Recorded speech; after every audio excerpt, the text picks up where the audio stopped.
Kalau Bisa. Ih, Bu dosennya tahu masuk, Bu. sudah. Coba Udah jangan ada. telepon dulu. Ah, Ibu. selamat datang Bu Assalamualaikum. Linda. Bu Linda udah masuk kayaknya. Udah masuk sepertinya. Kunci pintu nak, apa ya? Assalamualaikum. Waalaikumsalam Ibu. warahmatullahi wabarakatuh. Sudah bergabung semua?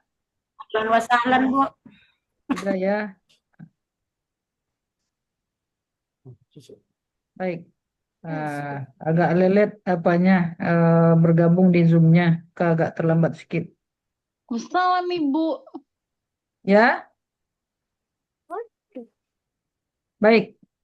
Pak Prof sudah dihubungi dari kemarin, tapi belum ada respon. Kelihatannya sibuk mungkin karena orang mau MTQ kan.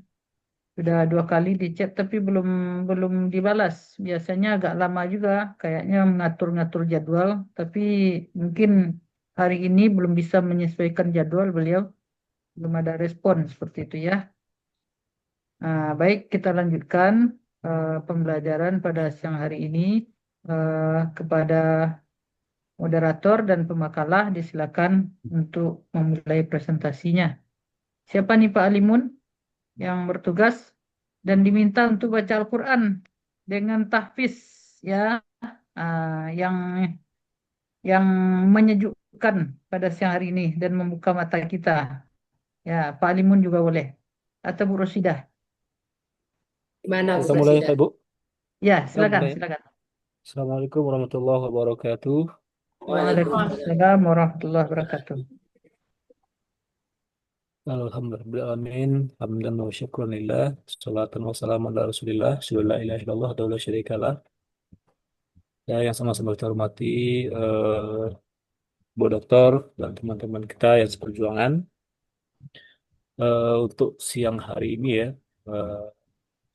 pembelajaran kita Hafiz ya, akan bertindak sebagai materi atau makalah hari ini adalah Ustazah Faizatul Mujahidah ya, dengan judul makalah beliau Desain Perangkat Pembelajaran Tahfiz. Di dalamnya nanti ada silabus dan modul.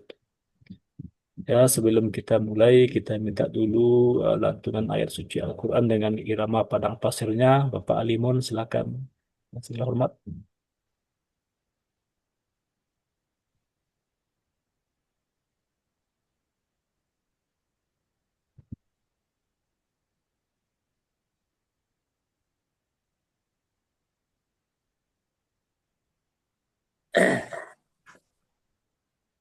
Apa ini? Hah?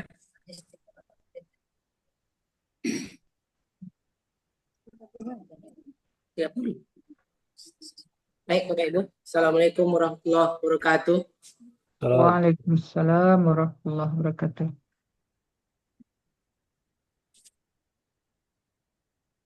أعوذ بالله من الشيطان الرجيم.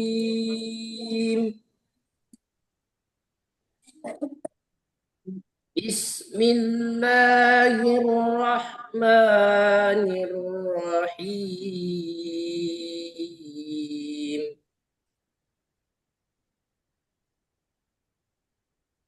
تبارك الذي بيده الملك وهو على كل شيء قدير.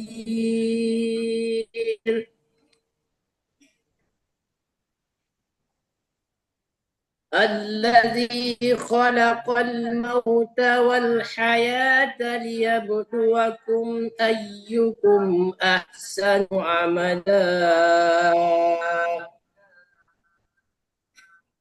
وهو العزيز الغفور.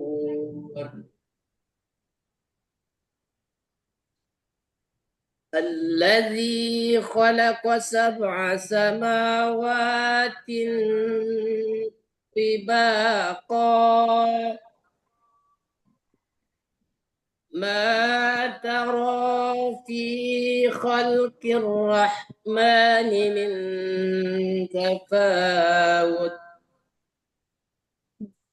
فارجع البصر هل ترى من الفتور ثم ارجع البصر كرتين ينقلب إليك البصر خاسئا وهو حسير ولقد زينا السماء الدنيا بمصابيح وجعلناها رجوما للشيطان Isyaya. Lisya. ولقد زينا السماء الدنيا بمصابيح وجعلناها رجوما للشياطين وجعلناها رجوما للشياطين وأعتدنا لهم عذاب السعير صدق الله العظيم. Assalamualaikum warahmatullahi Waalaikumsalam warahmatullahi wabarakatuh. Terima kasih banyak kepada Ustaz Ali Fajri yang telah menceritakan Al-Quran lipat kita bersama. Mudah-mudahan ditambah keberkahan untuk kuliah kita. Amin ya rabbal alamin. Selanjutnya teman-teman itu saya persilakan kepada Ustazah Fauzia Aizatul Majadah untuk mempresentasikan makalahnya. Kita beliau silakan.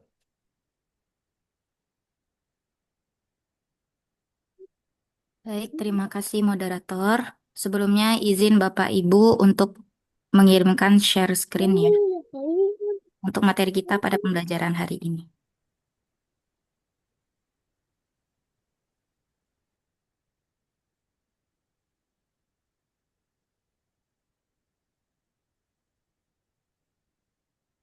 Apakah sudah bisa dilihat Bapak Ibu?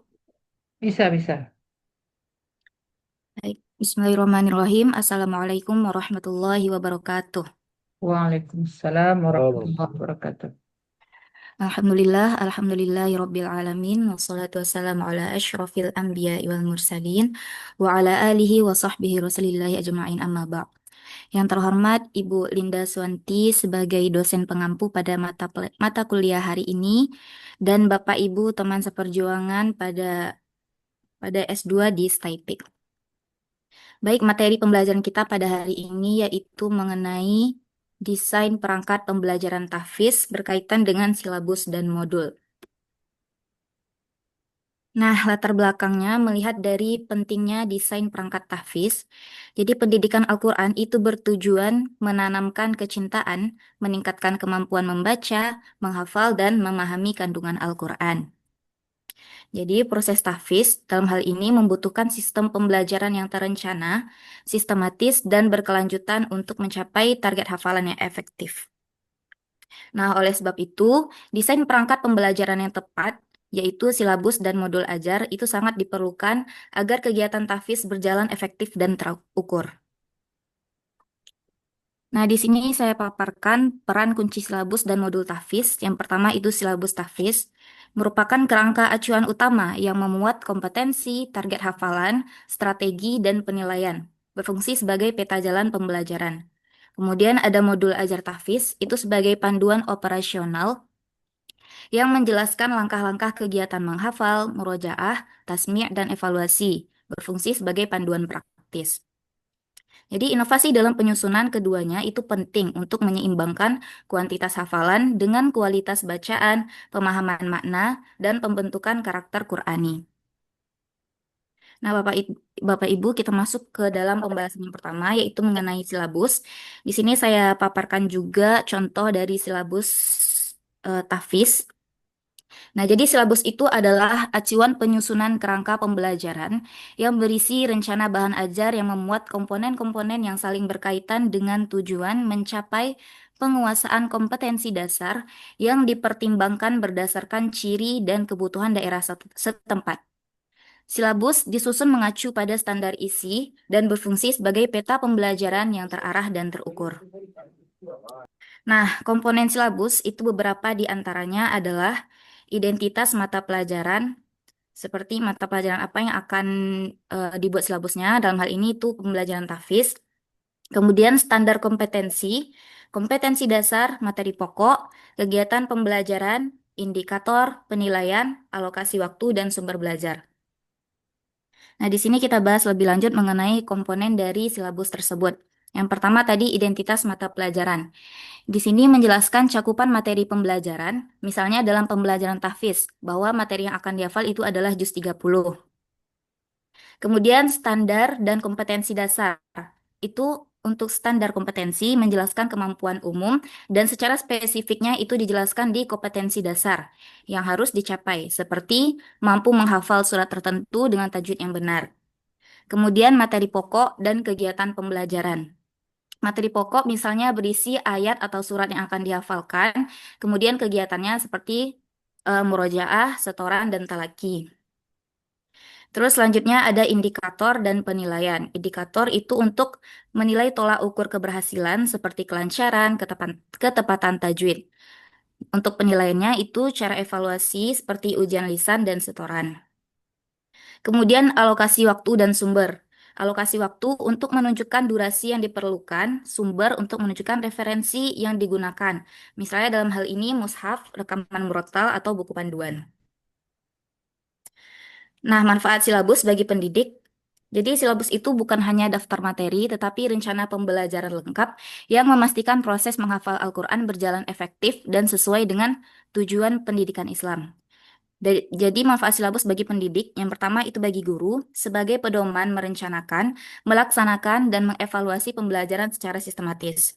Yang kedua bagi kepala sekolah, itu dasar untuk membuat kebijakan sekolah, menentukan kebutuhan sarana prasarana, dan merancang program kompetensi guru. Kemudian untuk pengawas, acuan dalam supervisi dan bimbingan untuk meningkatkan kualitas proses pembelajaran tahfiz.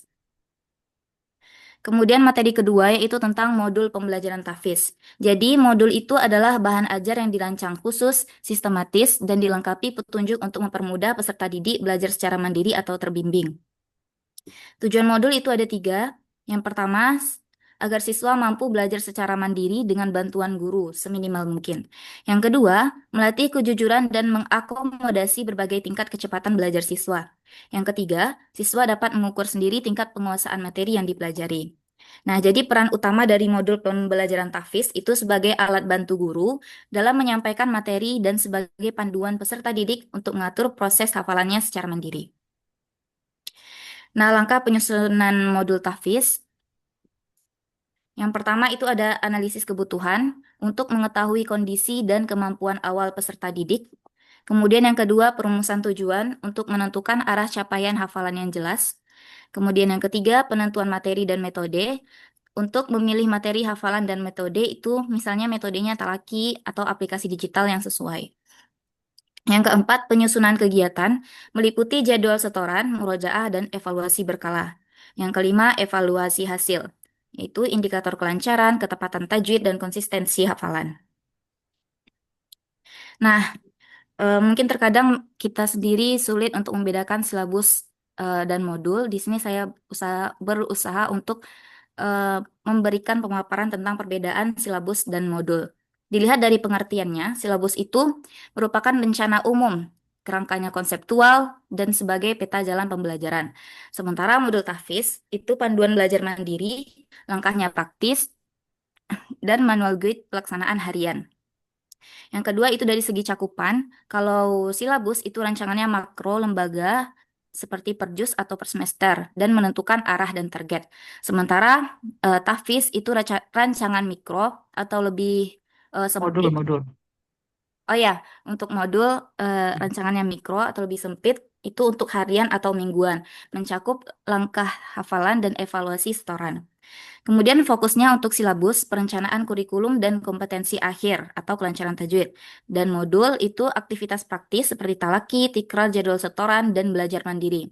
Nah, untuk fleksibilitasnya, silabus itu kurang fleksibel karena mengikuti kurikulum baku lembaga. Sementara modul tahfiz itu lebih fleksibel karena disesuaikan dengan kemampuan dan ritme santri. Nah, jadi baik silabus ataupun modul itu keduanya saling melengkapi. Silabus sebagai memberikan arah strategis, sementara modul memastikan pelaksanaannya sistematis. Eh, jadi dapat diambil kesimpulan bahwa desain perangkat pembelajaran tahfiz, silabus, dan modul itu sangat penting untuk memastikan proses hafalan Al-Quran berlangsung, terstruktur. Jadi silabus itu sebagai kerangka konseptual yang menetapkan arah dan standar, sementara modul adalah panduan praktis yang menjabarkan langkah-langkah harian. Mungkin sekian pemaparan materi dari saya kembalikan kepada moderator. Terima kasih Bu Faizatul yang telah memaparkan PT beliau. Dalam pembahasan beliau tadi ada eh, silabus, pertama, yang kedua ada namanya modul, yang ketiga ada perbedaan silabus dan modul. Ya. Silakan kepada Bapak Ibu semuanya eh, yang akan menanggapi pertama dulu ya, saran dan masukan sebelum pertanyaan. Silakan.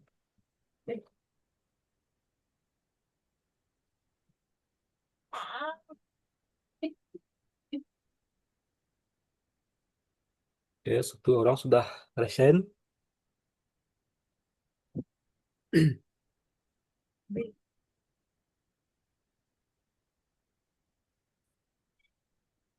Oke, sambil menunggu, silakan Pak Rocky Muslim ya untuk menanggapi atau masukan ataupun saran kepada pemakalah. Selanjutnya nanti baru kita buka sesi pertanyaan. Silakan Pak Rocky. Baik, terima kasih pada moderator. Eh, untuk makalah mungkin tidak banyak ya, cuman di kesimpulan kalau bisa ditambahkan dikit lagi ya. Mungkin itu saja kalau mengenai ini ya, mengenai makalah. Boleh bertanya lagi, Sa? Terima kasih Pak Rocky. Seperti sarannya tambah kesimpulannya. Kesimpulannya agak banyak sedikit, terlihat agak 2 halaman. Silakan bertanya Pak Rocky. Dua halaman. Dua halaman itu udah kesimpulan tuh, Sa. Silakan pertanyaannya Pak Rocky. Baik, pertanyaannya tadi ada berbicara tentang silabus, modul gitu ya. Terus juga ada disampaikan tadi apa perbedaannya ya. Jadi ada kalau silabus itu rencana secara umum, modul panduan secara praktis. Secara teoritisnya ini tidak bisa cukup untuk kita pahami ya. Cuman yang jadi pertanyaan ini karena belajar ya, dan pertanyaannya mudah ini. Tidak lupa ya. Eh, ada istilah silabus, modul. Kemudian eh, kalau RPP itu di mana posisinya itu bukan? RPP. Jadi biar enggak apa namanya, saya mengira enggak bisa biar enggak saya mengira itu bisa disamakan gitu.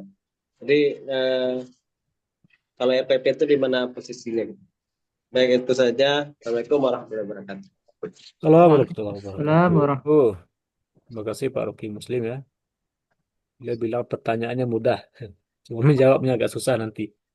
Pertanyaan beliau tadi kan ada silabus, ada juga nanti yang tidak didengar di RPP gitu. Jadi di mana posisi RPP di pembelajaran tahfiz ini itu maksud beliau. Terima kasih Pak Rocky. Silakan yang 2 orang lagi itu bertanya. Kita kumpulkan dulu.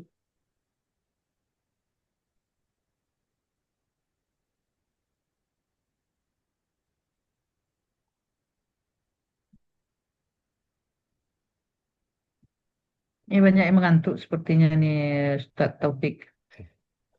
Untuk siang ya.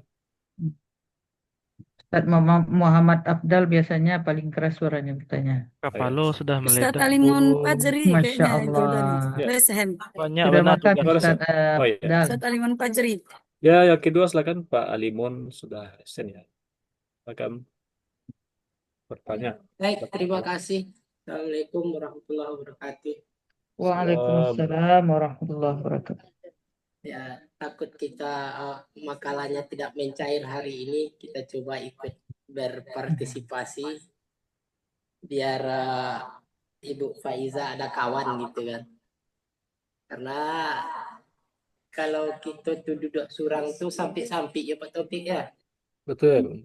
Kalau duduk bersama kita berlapang-lapang. Ini Begini Bu Faiza, keduanya ini di bagian modul, karena kurang eh, kalau Buat saya kerja teknisnya gitu. lihat Nanti Ibu di apakan. bagian modul Bu Faiza itu sepertinya mirip modul itu dengan LKPD, Oh, belum masuk upah ini. kerja peserta didik.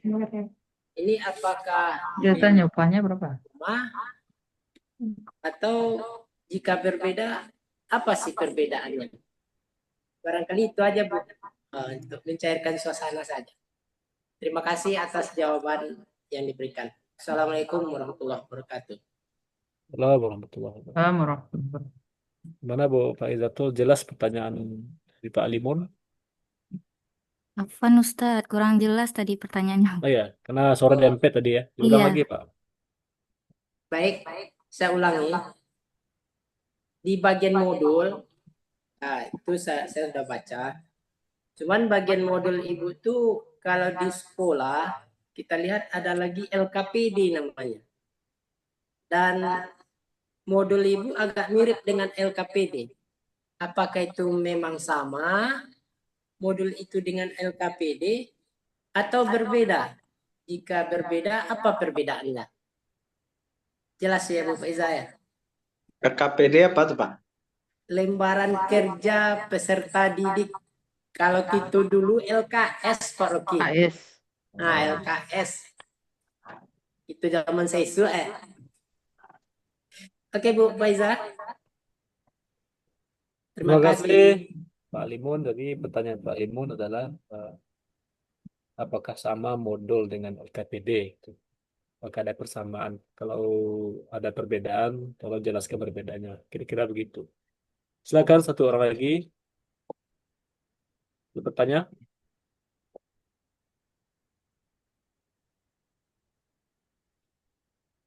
Kan?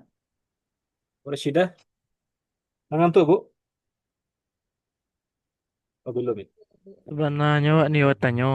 Ah. Cuman lagi kesempatan yang lain lah. Iya. Tiap minggu Iya. Bana. Agak gue tanya Ustaz awalnya taruh ya. Tiap minggu mata kuliah lain Afdal aja tanya ya. Iya tuh Bu. Begitulah Masya kurang Allah. lebih Bu. Ngasuh tuh Bu. Ah, Tanya mulai. Nggak ada lo, nggak ada B ya. Terima kasih. Silakan Ibu Rashidah. Bila sudah buka audio kayaknya. Mau bertanya. nanti aja lah belum menambahkan aja lah. Oh ya. Jadi kita banyak nanti diskusi menanggapi ya, Iya. menambahkan. Banyak Bang Balu sekarang. Iya. Oke, kalau begitu kita cukupkan dua pertanyaan dulu. Kita silakan untuk menjawab ya dari makalah Prof. Zatul. Silakan Prof. Baik, terima kasih moderator. Eh, Sebelumnya saya izin untuk mengulangi pertanyaan dari Pak Rocky tadi tentang RPP. Jadi bagaimana status RPP ini di antara silabus dan modul? Begitu ya Pak? Ya, Oke. Dari yang saya pahami dan yang saya ketahui, silabus itu merupakan kerangka besarnya dari pembelajaran tersebut. Nah, modul tadi adalah bahan ajar yang akan dilalui oleh siswa. Jadi RPP itu berada di antara silabus dan modul sebagai yang akan menjembatani silabus dan modul. Jadi maksudnya itu, misalnya di silabus kita fokus terhadap apa yang akan diajarkan kepada anak-anak, kepada siswa. Sementara RPP itu tuh eh, bagaimana cara kita mengajarkan di dalam kelas tersebut. Jadi tadi silabus bagaimana cara mengajarkannya, maksudnya apa yang akan diajarkan, kemudian RPP itu bagaimana cara mengajarkannya, dan kemudian modul itu bagaimana siswa belajar. Itu yang saya pahami, Pak Rocky. Mungkin dari Bapak Ibu ada yang bisa menambahkan, dipersilakan. Saya kembalikan kepada moderator. Terima kasih Bu Faiza. Silakan. Ada saya tambahkan sih. Oke, Bu Rashida silakan. Baik, Assalamualaikum warahmatullahi wabarakatuh. Salam. Waalaikumsalam warahmatullahi Nah, tentang silabus tadi kan dan RPP. Nah, silabus itu kan seperti tadi yang dikatakan pemakalah, itu gambaran misalnya satu semester apa saja materi-materi yang kita ajarkan, atau kalau hafalan tentu surat apa saja dalam satu semester ataupun ya satu semester. Nah, adapun modul ajar dengan RPP itu kalau saya sama saja, modul ajar itu bahasa sekarang, kalau RPP itu bahasa yang lalu kan gitu. Nah, contohnya kalau di RPP kita itu misalnya pertemuan pertama kalau kami di sekolah itu yaitu di kelas 2 kita mengajarkan surat An-Naba ayat 1 sampai 5. Nah, bagaimana langkah-langkah pembelajaran, bagaimana apa tujuan pembelajaran, bagaimana di situ misalnya cara mengajarkannya kan begitu. Jadi kalau modul itu kalau saya sama saja dengan FPP kan gitu. Nah, itu mungkin kalau dari saya tambahannya seperti itu. Terima kasih. Terima Kembalikan kasih ke Bu, moderator. Bu Rashida yang telah menguatkan, kemudian kita memahaminya. Silakan kepada Bapak Ibu yang lain yang menambahkan. Silakan yang lain. Izin moderator. Handayani sudah Oh ya, di sudut rupanya. Silakan Bu Fitri Handayani. Terima kasih kepada moderator. Ini kedengaran suara saya. Jelas, jelas sekali. Jelas, sudah makan. Ya, tadi mungkin Pak Rocky bingung ya, kenapa nggak dibahas di sini masalah RPP gitu. Jadi sama sebenarnya tadi yang disampaikan oleh Bu Rashida. RPP itu bahasa ketika kita menggunakan kurikulum K13, itu kita menggunakan kata RPP. Tapi kalau di kurikulum Merdeka ini sekarang ini, RPP itu nggak digunakan lagi kata RPP. RPP udah berubah bahasanya jadi modul pembelajaran. Jadi kalau bedanya RPP dengan modul, sekarang itu memang lebih lengkap di modul ini gitu. Salah satunya di modul itu tambahannya ada LKPD-nya di situ. Nah, itu tadi mungkin pertanyaan Pak Alimun Fazri, kenapa di sini di modul ini ada LKPD? Karena memang di modul pembelajaran kita harus buat di situ LKPD, eh, lembar kerja peserta didiknya gitu. Jadi RPP itu agak singkat gitu. Kalau tadi silabus itu secara umumnya, kalau modul ini secara panjang lebarnya gitu. Kegiatan kita dalam melaksanakan apa yang tercantum di silabus. Mungkin itu saja, saya kembalikan kepada moderator. Terima kasih kepada Bu Fitri Handayani ya. Silakan kepada Bu Rita Siska untuk menambahkan atau melengkapi. Ya, terima kasih ya Pak Moderator. Apakah suara saya terdengar Bapak Ibu? Jelas. Jelas, Ya. jelas kita. Mengenai modul dan RPP. Memang kalau dilihat dari sekarang RPP sudah tidak digunakan lagi dalam kurikulum Merdeka karena RPP itu tidak selengkap modul. Kalau modul itu bahan ajarnya lengkap, bisa digunakan untuk guru, bisa juga untuk peserta didik. Apa isi dari modul? Isi dari modul itu adalah di dalamnya ada capaian pembelajaran, ada tujuan pembelajaran, ada materi lengkap, ada aktivitas pembelajaran, ada LKPD, ada penilaian, ada glosarium, ada daftar pustaka, kemudian lampiran-lampiran. Berbeda dengan RPP. Kalau RPP itu hanya materi, kemudian aktivitas belajar yang bisa dipelajari peserta didik secara mandiri, tidak selengkap modul. Kalau RPP itu hanya apa yang dilakukan oleh guru di kelas. Kalau modul itu sudah lengkap apa kegiatan yang harus dilakukan oleh guru mulai dari apa capaian pembelajarannya apa, kompetensinya apa, kemudian PPT-nya apa, lengkap dalam dokumennya. Tidak seperti RPP. RPP ini hanya bagian kecil dari apa termasuk ke modul RPP ini. Itu mungkin tambahan dari kami. Kami kembalikan kepada moderator.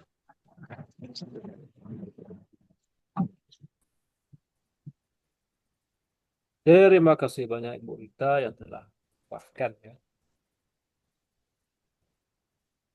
Sepertinya tidak ada lagi yang sen. Kita kembali dulu kepada penanya ya Pak Uki Muslim, silakan. Baik, jadi berdasarkan pendapat kita bersama, jadi kesimpulannya apa namanya, silabus itu targetnya 1 semester berarti ya. 2 Silabus semester bisa juga. 1 semester. Kemudian kalau modul untuk per pertemuan ya, sama dengan dulu kan RPP, cuman modul ini lebih lengkap ya. Berarti itu kesimpulannya kira-kira. Begitu ya pemakalah ya, kira-kira ya, kembalikan kepada pemakalah. Terima kasih kepada Pak Ruki yang telah mengambil kesimpulan ya. Ya, karena kita lihat di sekolah-sekolah beda RPP. Kalau RPP dulu dengan 1 helai saja sudah cukup. Kalau modul tidak cukup. Ada yang 10 helai baru untuk 1 kali pembelajaran itu 10 helai kertas. Nah, jadi lebih lengkap. Kita masuk ke pertanyaan yang kedua Bapak Alimun Fajri ya, tentang perbedaan modul dengan apa tadi ya, modul dengan KPD atau KS. Silakan dijawab makalah. Baik, terima kasih moderator. Di sini saya mencoba untuk menjawab pertanyaan dari Pak Alimun. Perbedaan dari modul dan LKPD. Nah, dari yang saya ketahui, LKPD itu merupakan bagian dari modul.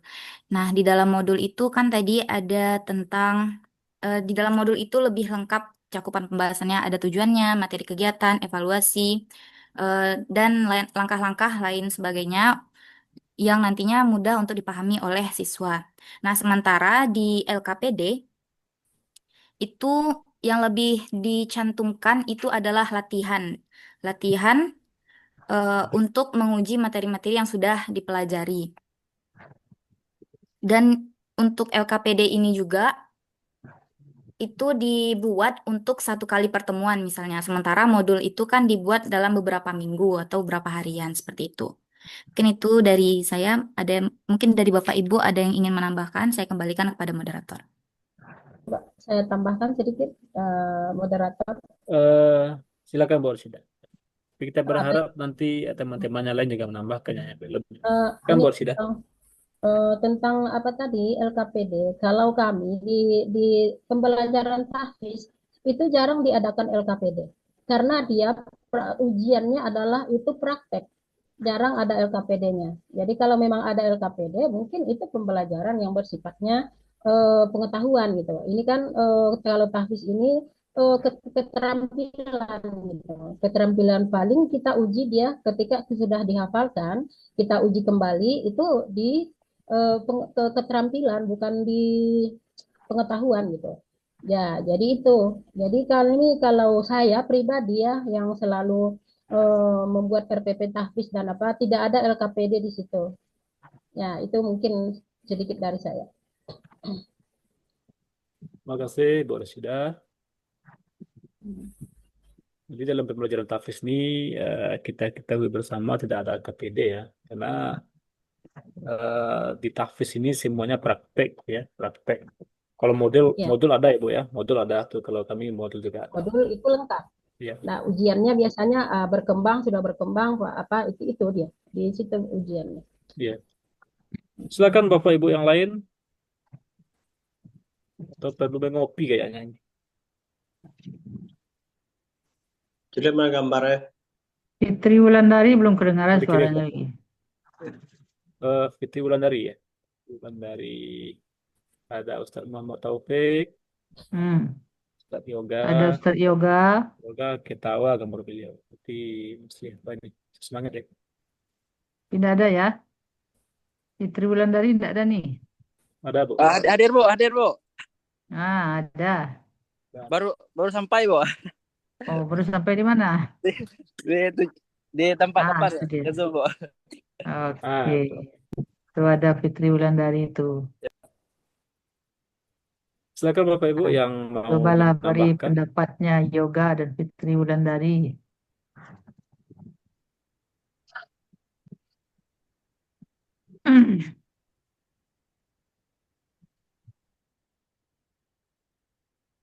Atau kalaupun ada yang bertanya, satu orang lagi silakan ya, karena pertanyaan baru dua tadi.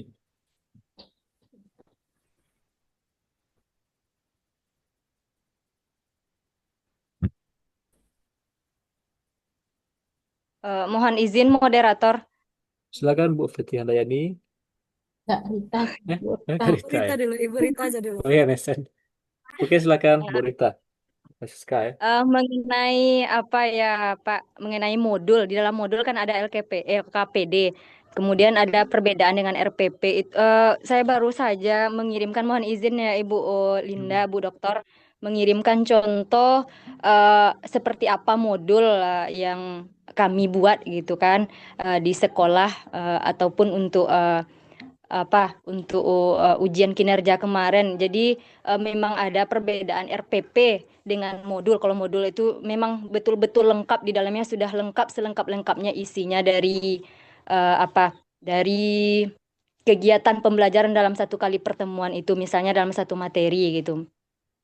Mengenai LKPD untuk tahfiz, jadi memang hanya setoran saja ya Bu Rashidah, tidak ada pendalaman mengenai apa yang dikaji. Jadi memang tidak ada LKPD ya Bu. Tidak ada, tapi kalau di tahfiz itu di tahsin baru ada. Nah, berbeda. Jadi RPP itu harus ada dua, tahsin dan tahfiznya. Kita kan membahas dari tahfiz kan.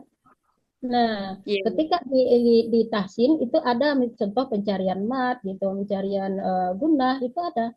Tapi kalau di tahfiz itu tidak ada karena dia sifatnya hanya eh, praktek gitu. Cuman di situ ada penilaiannya misalnya eh, berkembang sudah apa namanya di situ ada gitu.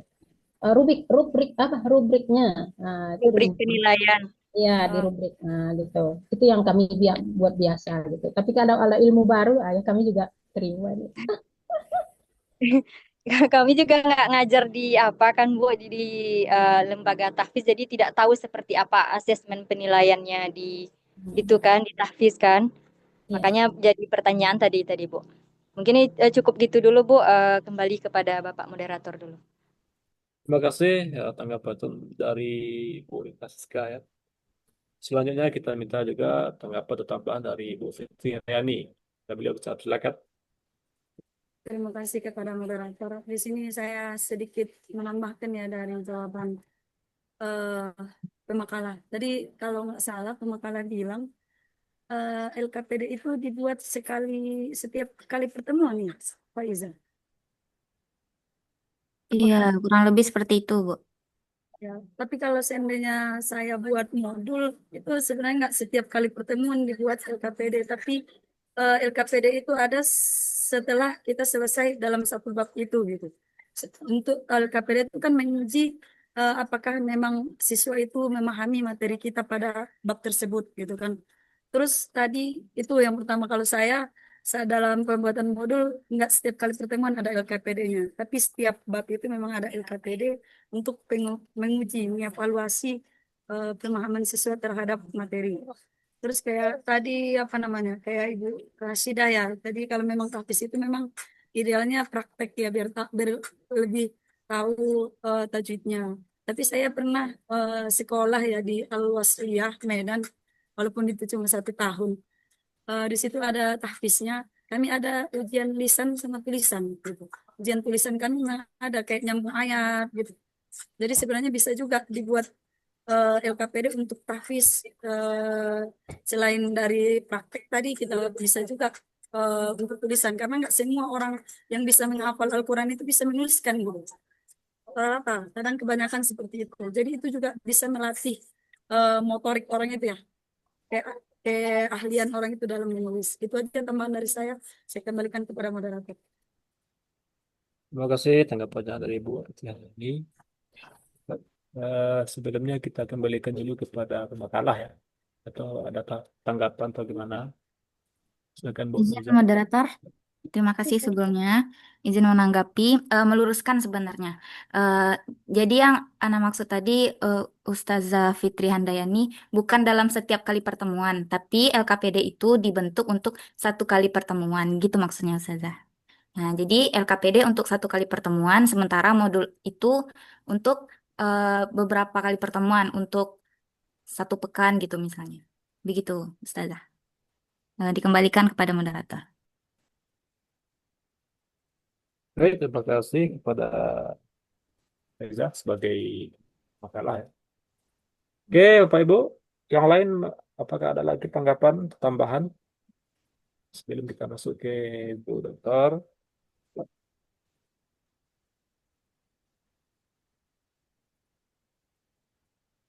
Mungkin sedikit Ustaz, kalau saya ya, Silakan. dari Fitri Handayani tadi, kita kan ada menulis katanya, itu ujian tulisan. Nah, jadi kalau di tahfiz, kita sebenarnya dalam pembelajaran tahfiz Al-Quran, kita tidak boleh terlalu banyak dengan eh, apa yang lain gitu. Kayak menulis, itu kan sudah ada guru bahasa Arab sudah ada itu menulis nanti kan gitu. Akhirnya nanti kita di pembelajaran tahfiz akan sedikit waktu. Sementara di tahfiz itu ada 3 komponen yang harus kita ajarkan ketika kita mengajar tahfiz.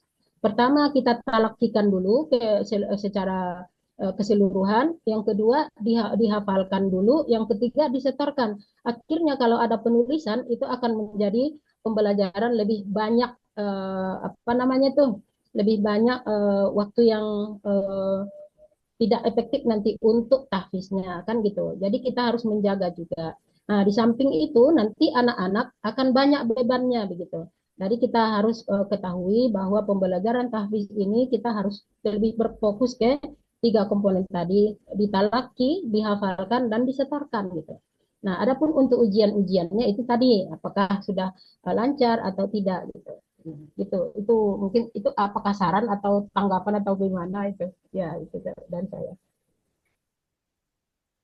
Terima kasih Bu Rosida.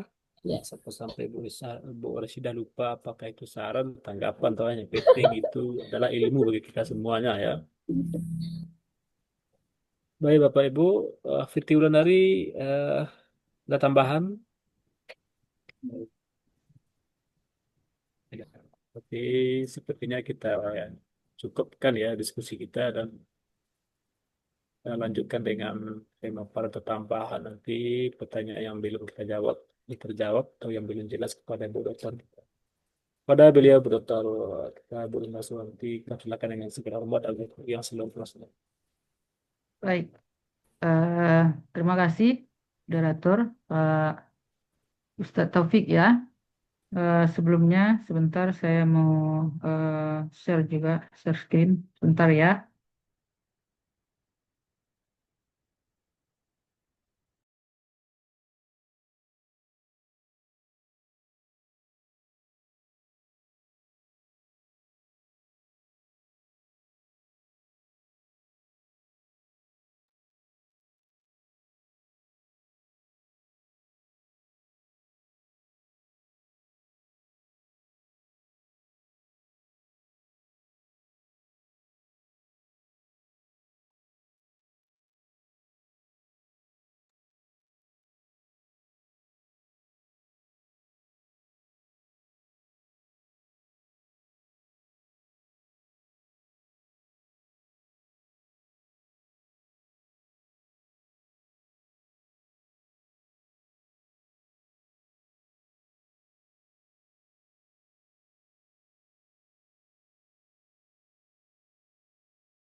Enak mati lampu.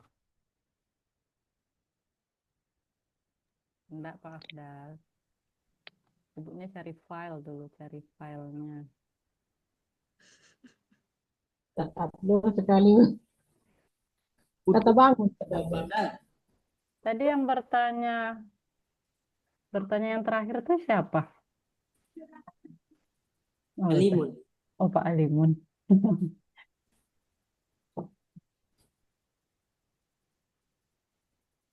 Kenapa tuh sifat? Tidak ada, Pak.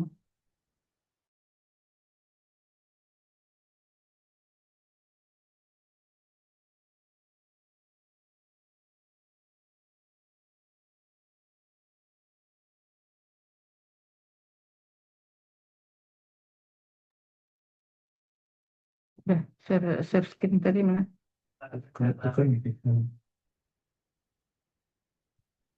Baik, Assalamualaikum warahmatullahi wabarakatuh. Waalaikumsalam. Waalaikumsalam warahmatullahi Alhamdulillah, wabarakatuh. alhamdulillahilladzi anzalal Qur'an hudan linnasi wa bayyinatin minal huda wal furqan. Wassalatu wassalamu ala asyrafil anbiya'i wal mursalin wa ala alihi wa ashabihi ajma'in. Baik, Bapak Ibu, mahasiswa, mahasiswi PAI STEPIK Sumatera Barat, kita masuk ke pembahasan ke-6, ke-7 ya, pada hari ini, yaitu desain perangkat pembelajaran tahfiz. Sebelumnya saya sampaikan ini sudah sudah materi ke-7 ya Bapak Ibu. Insya Allah minggu depan akan kita laksanakan ujian tengah semester. Ya Bapak Ibu. Nanti akan diberikan dalam minggu ini, saya akan memberikan kisi-kisi atau tugas yang akan menjadi materi UTS nanti di minggu depan seperti itu. Baik, materi kita pada siang hari ini adalah desain perangkat pembelajaran tahfiz gitu. Dari paparan pemakalah dan dari tanggapan-tanggapan yang sudah diberikan oleh Bapak Ibu. Ada kedengaran Bapak Ibu? Udah, saya yang apa? Terdengar, Halo? Bu. Ada ya? Nah, Ada, ini, Bu. ini PowerPoint-nya bisa dibaca ya? Bisa, Bu. Ya, baik. Ini ditampilkan PowerPoint sedikit. Kalau masalah modul, kemudian RPS, kemudian silabus, itu yang alumni PAI itu sudah tidak asing lagi, ya. Tapi yang alumni ilmu Al-Quran dan tafsir mungkin masih rada-rada membaca dari awal lagi, ya. Tapi tentunya itu memang sudah kewajiban. Karena ketika kita mengikuti pembelajaran PAI dan ada konsekuensinya nanti akan kita terima, yaitunya gelar Magister Pendidikan, maka mau tidak mau ya harus mengejar ketertinggalan ya di bidang pendidikan ini bagi yang alumni ilmu Al-Quran dan tafsir. Nah, kalau yang PAI sudah tidak diragukan lagi, ya mungkin sekedar mengingat-ingat, mengulang-ulang, kece orang pasal jalan di Batampuah, ya. Mungkin selama ini kita sudah lama pula meninggalkan buku-buku KPAI-an, meskipun dalam praktek mengajar terus, ya, tapi membacanya, pengertian dan lain sebagainya tentu perlu diulang lagi seperti itu. Maka dalam konteks pembelajaran tahfiz, ya, tahfiz pada prinsipnya ya bisa masuk kepada eh, materi pembelajaran sifatnya praktek seperti itu ya. Praktek yang kemudian yang kedua bisa kepada materi yang bersifat pengetahuan ya, teori seperti itu. Ya, teori. Jadi ketika pembelajaran tahfiz itu, ketika tahfiz itu masuk kepada pembelajaran yang bersifat akademik, baik itu di sekolah-sekolah, madrasah-madrasah, seperti itu.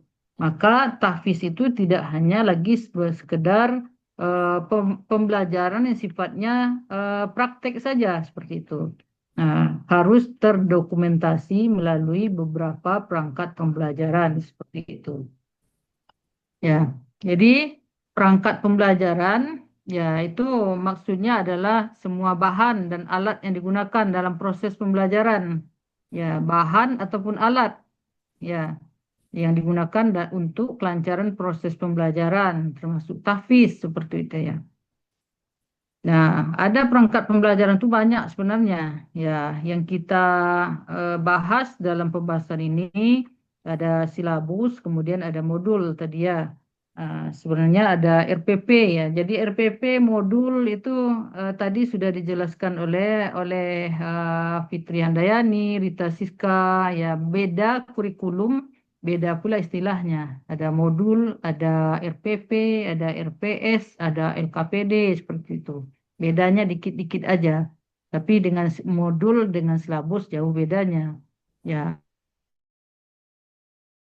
lebih detail modul ya. LKPD itu mengarah kepada tugas-tugas siswa seperti itu.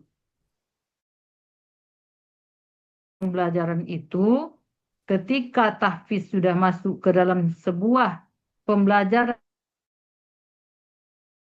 tahfiz juga harus memenuhi perangkat-perangkat pembelajaran tersebut seperti itu. Dasarnya adalah ya,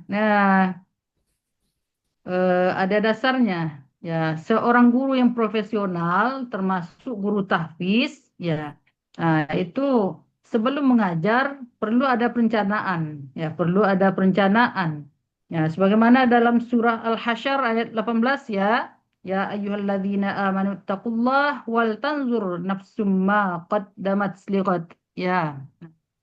Hai orang-orang yang beriman, bertakwalah kepada Allah dan hendaklah setiap diri memperhatikan apa yang telah diperbuatnya untuk hari esok. Ya, wal tanzur nafsum ma qaddamat lighad. Nah, ayat ini menekankan adanya proses perencanaan, ya, proses perencanaan bagi setiap amal yang akan diperbuat. Ya, dalam hal ini kalau ayat mengacu kepada perencanaan hidup di akhirat kelak, ya. Nah, perencanaan kehidupan akhirat kita harus merencanakan, ya, merencanakan, jangan tiba-tiba cemplung aja, ya. Jadi terjun bebas kita nanti. Demikian juga dengan kegiatan sehari-hari harus ada perencanaan, ya, harus ada perencanaan terhadap apa yang mau kita lakukan, apalagi untuk mengajar. Jadi bukti profesionalnya seorang guru adalah ketika dia mengajar punya perencanaan yang matang seperti itu. Dengan apa? Nah, perencanaan satu tentu dengan adanya silabus ya begitu. Ya. Nah, untuk akhirat kita diperintahkan untuk merencanakan ya. Untuk dunia pun juga seperti itu. Untuk mengajar juga perlu perencanaan. Nah, itu indikator dari seorang guru yang profesional. Kita mengatakan tahfiz ya, materinya luar biasa. Ya, kita mengajarkan tahfiz, mengajarkan Al-Qur'an. Ya, tapi kalau tidak dengan perencanaan yang matang, tentu itu akan eh, tidak terarah jadinya, tidak terarah dan kesannya seorang guru dengan tidak adanya silabus, tidak adanya modul itu mengajar seperti apa yang teringat saja. Ya, teringat saya dulu ketika di Stipik ini, awal-awal di Stipik, ya awal jadi ketua jurusan, ya apa namanya, kita tentu bertanya kepada yang sudah lama ngajar. Ya, ada dosen bahasa Arab gitu ya. Nah, kita bertanya, apalagi kita dari jurusan ilmu Al-Quran Tafsir, belum terbiasalah dengan perencanaan pembelajaran apa seperti itu ya, silabus apa. Bertanya kepada yang sudah lama ngajar, ya, Bu, silabus bahasa Arab ada Bu? Nggak ada, kini lo baru silabus-silabus tuh, kata beliau. Ya, lah 20 tahun aja, itu lah dalam kapal lo, ada olahnya tuh. Lah dalam kepala atau luar kepala? Ya, ya. Ah, lah dalam kepala saudara tuh nangka dia ada aja tuh. Kini lo baru ada lo silabus-silabus kayak seperti itu ya. Nah, jadi ngajar itu ya bisa dibayangkan apa yang teringat ya, sebagai manusia kita tentu tidak bisa berpikir secara sistematis langsung keluar spontan seperti itu. Harus ada secara tertulis, sehingga menjadi panduan bagi kita seperti itu. Jadi mata kuliah tahfiz ya, mata kuliah tahfiz meskipun ya kalau kita mengatakan bahwa mata kuliah tahfiz itu adalah mata kuliah praktek, ya mata kuliah praktek, tapi tentu ada apa namanya acuan, ya acuan dan pedoman yang harus dilaksanakan oleh guru dalam mengampu bidang studi tersebut seperti itu. Kalau tidak nanti bisa kemana-mana ya. Nah, dan dengan adanya acuan tersebut, nanti kalau apa-apa terjadi di tengah jalan, misalnya ada pergantian guru, misalnya, wallahu alam, kadang-kadang mungkin kita sakit atau bagaimana seperti itu ya, nanti akan digantikan oleh guru yang lain, misalnya, ya. Jadi apa pedomannya? Kalau sudah ada silabus, itu sudah gampang untuk melanjutkan. Ya, sudah gampang untuk melanjutkan, tinggal mempedomani silabus itu saja. Tapi kalau tidak ada silabus, apa yang mau dilanjutkan oleh teman ketika mengajar seperti itu? Ya, itu pentingnya perencanaan dalam hal ini silabus seperti itu ya. Kemudian ada juga hadis sebagai landasannya ya dari Aisyah radhiyallahu anhu ya. Rasulullah sallallahu alaihi wasallam yaqul innallaha yuhibbu idza amila ahadukum amalan an yutqinahu ya. Sesungguhnya Allah senang apabila salah seorang di antara kalian mengerjakan sesuatu secara itqan, secara mutqin. Itqan itu sempurna, profesional. Ya. Nah, ya, jadi mengajar itu kita harus profesional. Ya, kalau PAI udah jelas ya kompetensi guru itu ada kompetensi profesional, ada kompetensi pedagogik, ada kompetensi sosial dan lain sebagainya. Dalam hal ini cermin dari seorang guru yang mempunyai kompetensi profesional dalam mengajar adanya perencanaan begitu ya, adanya perencanaan sebelum mengajar. Nah, salah satunya ya mengajar tuh pakai silabus begitu ya, pakai silabus dan pakai RPP atau RPS kalau di kampus namanya, dan juga ada modul seperti itu. Jadi yang seperti itu Bapak Ibu Allah senang ya menjadi guru-guru yang profesional itu Allah senang dengan seseorang yang bekerja secara profesional apalagi seorang guru seperti itu. Nah, baik, ini fungsinya ya, fungsi desain perangkat pembelajaran. Dalam hal ini silabus tadi ya, dalam hal ini silabus. Satu sebagai pedoman guru dalam mengajar. Jadi kalau sudah ada silabus, itu guru tinggal lihat silabus saja, mau mengajar besok silabusnya apa. Ya, baca silabusnya, maka persiapkan bahan. Ya, nah, kalau dosen tahfiz, kalau guru tahfiz, ya mau baca surah juz 30 misalnya atau juz 1 ya otomatis ya dosennya sebelum mengajar setelah melihat silabus tentu mengulang hafalannya karena apa sebagai pembukaan besok kita kan mau mentalkin gitu ya mentalkinkan kepada siswa maka sebagai perencanaan dari guru yang mau mengajar besok ya tentu membekali mengulang hafalannya seperti itu ya jadi tidak cukup hanya dengan modal sudah hafal beberapa tahun yang lalu 30 juz misalnya tapi tidak diulang lagi kemudian ketika masuk ya kita spontan mengajar mengikuti bacaan-bacaan siswa dalam tahfiz tersebut seperti itu guru harus mempersiapkan diri juga mengulang hafalannya. Kemudian kedua tujuan perangkat pembelajaran itu adalah menjamin konsistensi dan kesinambungan hafalan. Konsistensi ya, konsisten istiqomah ya. Ketika sudah ada silabus, sudah ada acuannya, maka kita tinggal menjalankan ya konsisten. Ya, kalau tidak ada silabus itu kadang-kadang yang teringat oleh guru saja, moodnya baca surah Al-Baqarah ya Al-Baqarah ya. Ndak mood dosennya pindah ke surah Al-Kahfi misalnya, pindah ke sana, kemana-mana jadinya. Jadi tidak konsisten. Adanya silabus itu menjamin konsisten pembelajaran, berkesinambungan hafalannya seperti itu. Nah, seterusnya adalah memudahkan evaluasi. Nah, tadi kami sampaikan bahwasanya evaluasi dengan adanya silabus, dengan adanya modul, dengan adanya apa lagi RPP dan lain sebagainya itu bisa saja evaluasi itu dilaksanakan oleh orang yang tidak mengajar itu. Ya, ini kan dalam proses belajar mengajar kan banyak saja kejadiannya Bapak Ibu.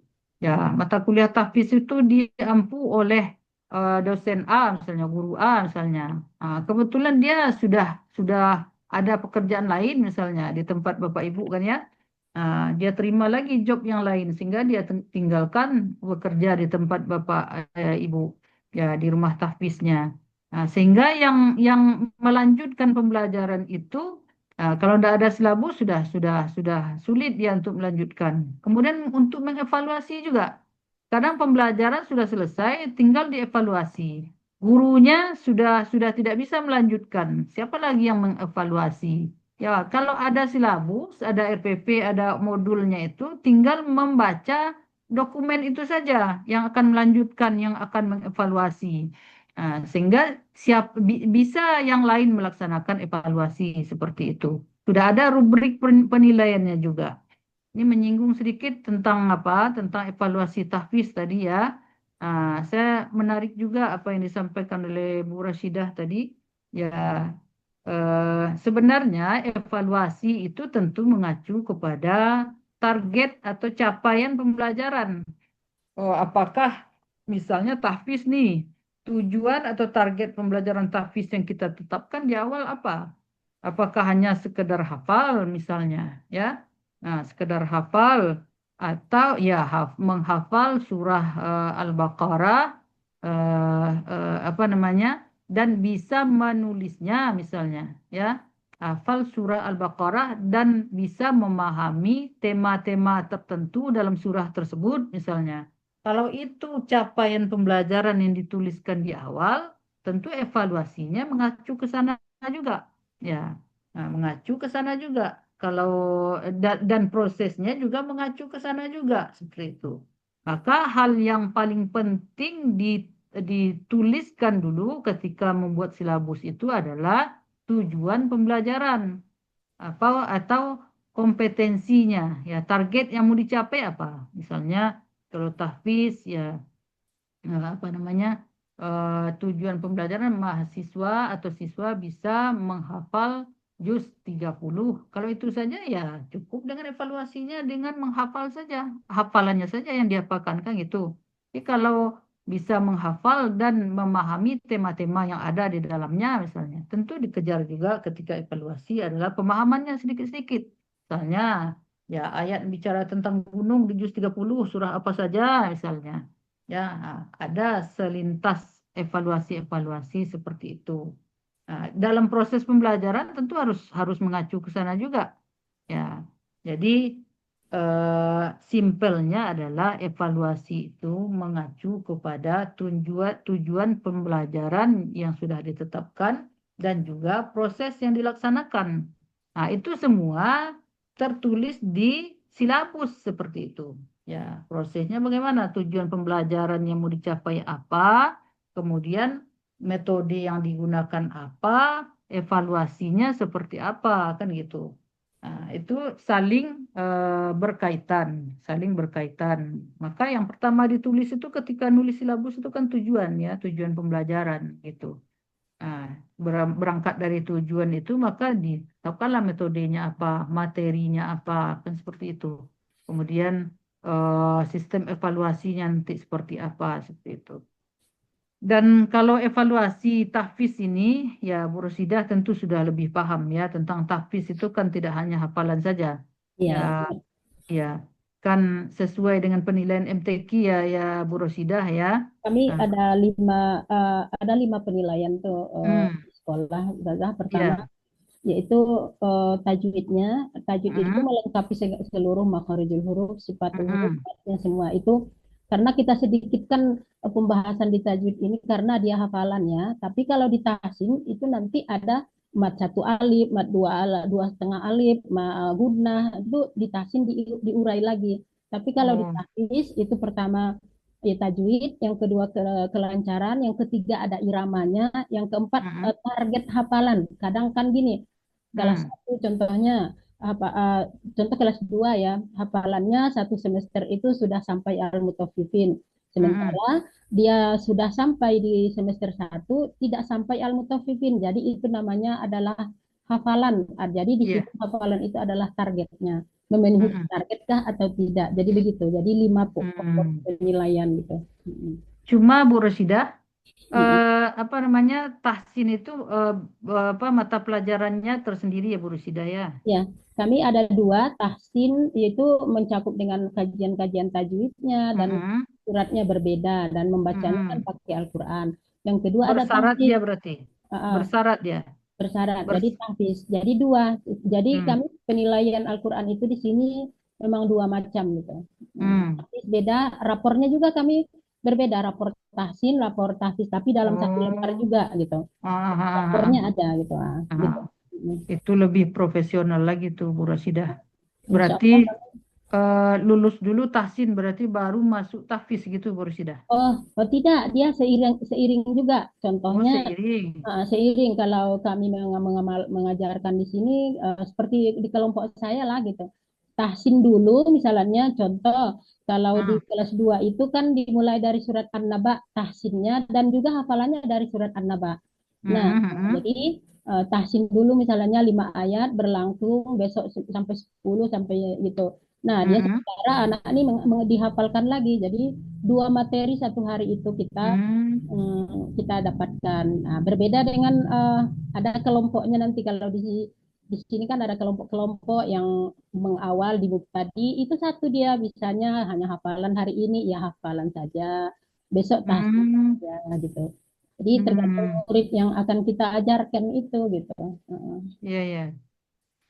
Jadi ketika belajar tahfiz itu, kalau umpama ada yang salah nih, siswa baca, terus Hmm. guru tahfiznya tentu biarkan saja tuh. Oh tidak. Oh, Kenapa? enggak. Dia kan setelah ditalaktikan Iya. disetorkan lagi ke Ah, ah. satu privat. Ah, ah. Nah, Ah. penilaian kita kalau di sana, di sini penilaiannya tidak Oh. kadang setiap hari, kadang tidak setiap hari juga kita berikan Hmm. penilaian gitu. Iya, iya, iya. Ya, Berarti penekanan itu tahsin itu eh, menguatkan berarti ya untuk tahfiz begitu ya Bu Rosidah ya.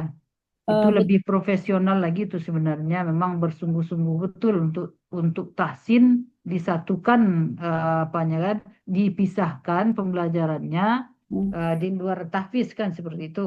Nanti ya, evaluasinya juga ada berbeda, tersendiri kan gitu. berbeda-beda, ya, Ya, tersendiri-sendiri. dan evaluasi tahfiz nanti termasuk tahsinnya, enggak lagi. Tapi tadi ada penilaian tajwid itu jadi dua, tajwid di tahfiz dan di tajwid di tahsin. Tapi dengan materi yang Ah, berbeda-beda, materinya berbeda-beda. Nah, oh, contoh ya di kelas 2 yang ditekankan penilaian tahsin itu adalah makhorijul huruf dan sifatnya hmm, dan gunnah mat satu alif, yang empat itu. Nah, itu hmm. saja. Jadi, adapun salah pun anak itu tetap kita perbaiki, tapi di penilaian kita tidak masuk. Tidak masuk. Gitu. Ya, Oh, iya, iya. Mhm. tapi Di salah pros, tetap tidak dibiarkan gitu. di prosesnya dilaksanakan, cuma Ya, dievaluasinya tidak kan gitu. tidak. Ya, Untuk karena tahsin di tahfiznya kan. ya anak kelas 2 kan Mhm. sampai di mana lah pembelajarannya kan tergantung kelasnya juga. Ya. Kelas kelas 2 apa, Bu? SD, SD. Oh, oh kelas 2 SD. Ha, ha. Ya, Ya, ya, ya. tergantung semuanya sebenarnya. Ah, ah. Ya, ya, betul. Ya, ya secara umum kalau tahfiz itu ya evaluasinya ya tentu tidak lepas dari hafalan, kemudian apa Jadi namanya tahsinnya ya. Tahsin itu tajwidnya ada tajwid ya, ada makharijul huruf, ada sifatul huruf, ada mad wal qasar gitu ya, waqaf ibtida dan lain sebagainya. kan itu termasuk nanti dalam evaluasi tahfiz. Ada Ya, iramanya juga, kita ya, bedakan ada juga iramanya, iramanya. ya Kadang betul. Sesuai anak-anak dengan penilaian MTQ lah ya Bu Rosidah ya. ya tidak terlalu tinggi sih, tetapi ada Iya. irama. Kadang Ah, ah, ada ah, anak ah. tuh berirama, ada kadang enggak. Jadi harus berbeda penilaian antara. Ada plusnya bagi Iya, yang bisa murattal lah, misalnya iya betul, seperti betul. tertilnya Pak Alimun tadi, Mahmud Khalil Al-Qusari kan. Iya benar. Sudah ada plusnya gitu. Iya. Ya, ya. Oke. Jadi itu gunanya, ya gunanya apa namanya desain perangkat pembelajaran tahfiz tersebut sudah ada sistem evaluasinya seperti apa. Nanti apa namanya siapapun yang akan meneruskan pembelajaran, ya tentu itu menjadi acuan. Jadi Bapak Ibu kita sebagai pengelola ini pengelola pendidikan ataupun sebagai pendidik kan kita tidak akan selamanya tidak akan selamanya kita bisa menjamin kita yang meneruskan apa pekerjaan ini ya. Maka di saat kita mungkin sudah perlu digantikan oleh orang lain, maka itulah yang akan menjadi pedoman bagi mereka. Ya, ada kurikulum, ada silabus dalam proses pembelajaran, itu yang akan menjadi acuan baku. Jadi tidak pun kita yang megang tahfiz itu lagi, tidak pun kita yang megang pembelajaran itu lagi, yang bekas kita masih ada yang ide-ide kita diteruskan oleh orang lain karena dituliskan dalam bentuk baku seperti itu. Tapi kalau tidak, ya tentu kita juga yang akan rugi nanti. Ya, kita tentu bagaimanapun ide-ide kita itu tetap dilanjutkan oleh orang. Ya, materi-materi yang kita berikan itu tetap dilanjutkan oleh generasi-generasi sesudah kita. Kalau tidak ada yang dalam bentuk dokumen, ya tertulis tentu apa namanya tidak bisa diteruskan orang. Ya, jadi apa namanya fungsi dari perangkat pembelajaran tahfiz itu dalam hal ini tahfiz ya apakah silabus, apakah modul, apakah apa namanya RPP dan sebagainya itu adalah menjadi dokumen akademik dalam lembaga ya untuk meneruskan lembaga apa namanya pendidikan itu generasi selanjutnya dan juga untuk zaman sekarang untuk akreditasi dan lain sebagainya ya. Tentu lembaga, rumah tahfiz, sekolah gitu tidak akan lepas dari yang namanya proses akreditasi. Itu adalah penilaian eksternal. Ya, penilaian pihak luar terhadap lembaga kita. Apakah TPQ begitu ya, TPA kan ada akreditasinya. Maka ketika akreditasi, maka dokumen-dokumen silabus, RPS itu tidak boleh tidak ya. Tidak mesti ada. Kalau tidak ada gawat. Jangan diharaplah akreditasinya akan baik, akan sangat baik, apalagi unggul. Ya, itu yang dicari orang. Ya, bukti keseriusan kita mengelola lembaga itu, bukti keseriusan kita mengajar, maka ada apa namanya dokumen perangkat pembelajaran itu seperti itu. Maka itulah gunanya apa namanya perangkat pembelajaran tahfiz itu atau dalam hal ini adalah silabus dan modul.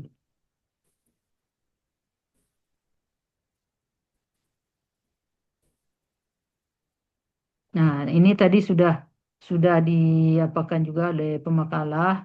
Maka komponen utama desain perangkat pembelajaran itu atau silabus yang pertama identitas pembelajaran. Ya, identitas pembelajaran ada nama lembaga, ya jenjang, nama lembaga, rumah tahfiz apa atau TPQ apa misalnya kan. Nah, jenjangnya apa, tingkat madrasah atau ibtidaiyah dan sebagainya. Semester dan waktu pembelajaran. Kemudian tujuan pembelajaran. Nah, tujuan pembelajaran ini makanya di awal-awal menyusun rencana pembelajaran maka yang pertama diapakan adalah tujuan pembelajaran. Tujuan pembelajaran adalah target ya target yang mau dicapai harus terukur dengan jelas ya terukur dengan jelas menghafal juz 30 misalnya atau juz 1 seperti itu ya.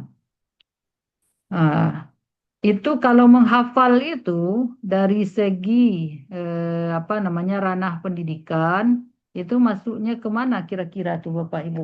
Menghafal juz 30 misalnya. Ranah kognitif kah, afektif kah, atau psikomotor? Hmm. Ya, Fitri Handayani kira-kira kemana tuh? Kalau menghafal juz 30. Menghafal juz 30 itu kalau saya pahami ya Ibu ya. Ya, Karena kognitif sama psikomotor karena dia mempraktekkan. Ya.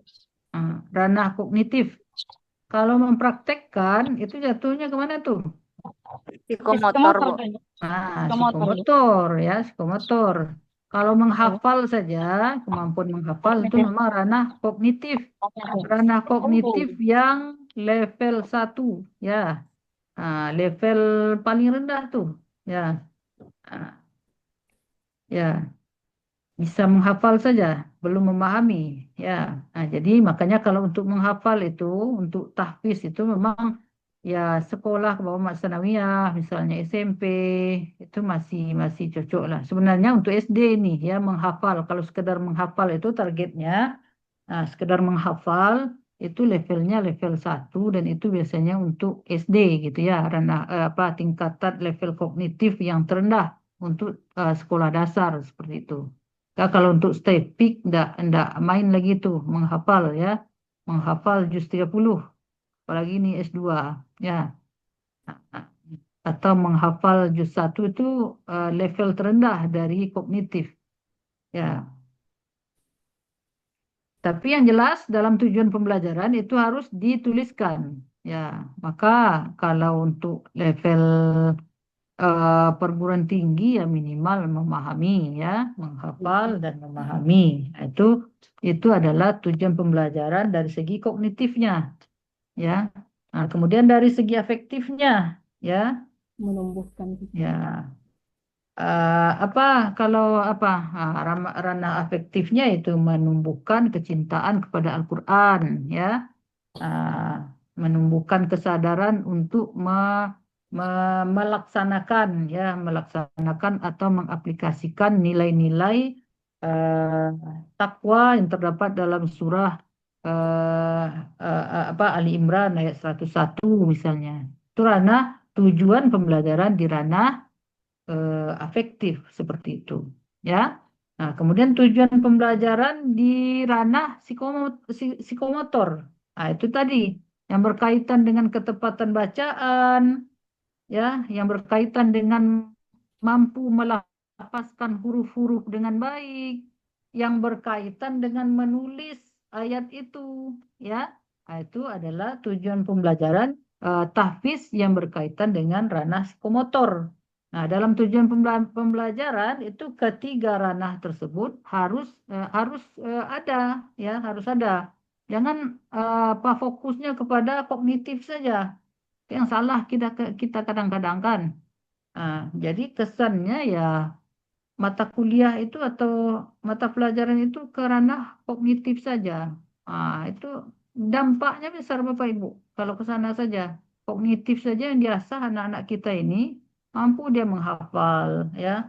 Hafal 30 juzuk ya. Kemudian mampu dia memahami ayat-ayat. Tapi tidak ada bekasnya ke dirinya itu tidak ada ya. Karena apa? Dalam proses pembelajaran ya lebih fokus ke ranah kognitif saja dan jarang menyentuh ranah afektif seperti itu. Ya, maka tetapkanlah tujuan pembelajaran tahfiz itu menumbuhkan kecintaan kepada Al-Quran, menerapkan nilai-nilai takwa dan lain sebagainya seperti itu. Gini Pak Bu, kalau di JSIT ada sekarang itu pembelajaran Al-Quran ini adab dan fasih ya.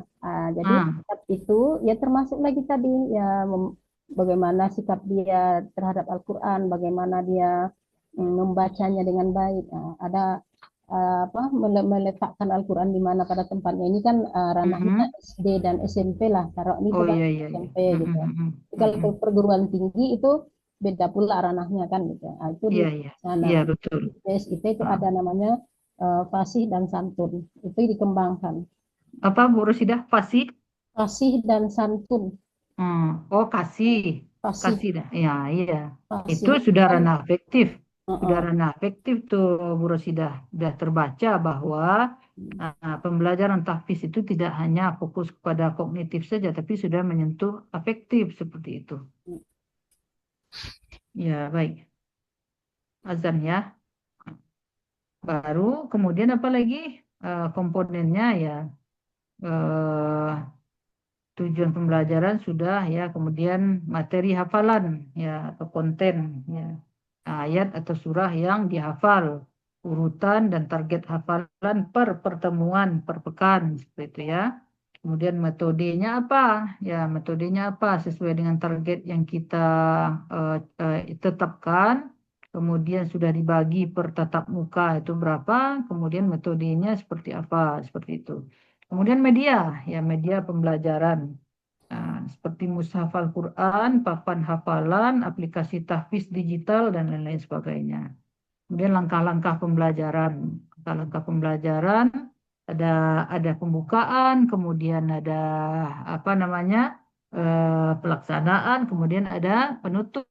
Ya, di pembukaan tentu berisi motivasi, kemudian pengulangan bersama atau apa namanya remedi atau menjemput kembali pelajaran-pelajaran sudah di, dipelajari sebelumnya, mengulang ya selintas seperti itu. Baru nanti ke pemberian materi pokok seperti itu. Nah, jadi itu semua Bapak Ibu tertuang dalam silabus. Nah, silabus itu merupakan bagian atau salah satu dari perangkat pembelajaran yang mesti disiapkan oleh seorang guru yang profesional, termasuk mata kuliah atau bidang studi tahfiz seperti itu. Mungkin itu Bapak Ibu sudah azan. Itu yang bisa disampaikan, dan insya Allah tugas ataupun soal ujian untuk UTS akan dibagikan sehari atau 2 hari ke depan. Baik, Bapak Ibu ada yang mau tanyakan? Tidak ya? Pas ya? Bentuk ujiannya seperti apa, Bu? Bentuk Ya, makalah juga atau bagaimana? tidak makalah Bu Rasidah. Alhamdulillah. Ya, pokoknya tidak akan mengetik makalah Bu Rasidah nanti. Banyak kali yang diketik sekarang, Bu. Kalau perlu praktek ya. Gambarannya seperti apa? Apa? Enggak ada gambarannya. Ya, dia dua opsinya. Kalau tidak ujiannya lisan, kalau tidak yang kedua adalah apa namanya praktek mungkin berbentuk video ya, video menerapkan apa namanya Mengajar. metode, salah satu metode pembelajaran tahfiz ya. Boleh metode ciptaan Bapak Ibu sendiri boleh ya. Nanti buatkan videonya, di share nanti ya. Berarti kalau lisan wawancara, seperti wawancara gitu. Oh ya, wawancara menyangkut materi-materi yang sudah kita bahas 1 sampai 7 ya, 1 Praktek sampai aja lah, 7 Bu. ya. Praktek aja lah. Kalau praktek Bu Rasidah dapat A+. Baik, Bapak Ibu nanti kita lihat dulu ya. Karena ini ada dua lokal juga. Ya, kelemahannya praktek itu ya memakan waktu yang agak panjang, waktu kita terbatas seperti itu kan. Belum lagi yang lokal sebelah juga. Kalau lokal sebelah, kalau praktek tentu tidak video, tentu langsung. Kalau langsung tentu memakan waktu yang cukup lama. Baik, nanti finalnya akan dikabari nanti. Dan baik, kalau tidak ada pertanyaan, sudah masuk waktu asar, kita tutup perkuliahan ini dengan baca hamdalah dan doa kafaratul majalis. Alhamdulillahirabbil alamin. Amin. Subhanakallah wa bihamdika asyhadu an la ilaha illa anta astaghfiruka wa ilaik. Assalamualaikum warahmatullahi wabarakatuh. Waalaikumsalam. Hadir semua Bapak Ibu? Hadir, Bu. Hadir ya? Hadir, Bu. Hadir, Bu. Baik. Assalamualaikum. Waalaikumsalam warahmatullahi wabarakatuh. Ibu. Ya, sama-sama. Izin keluar ya, Bapak Ibu. Yo, Oh, ya, Bu. Ibu. Ya, Bu, ya, Bu.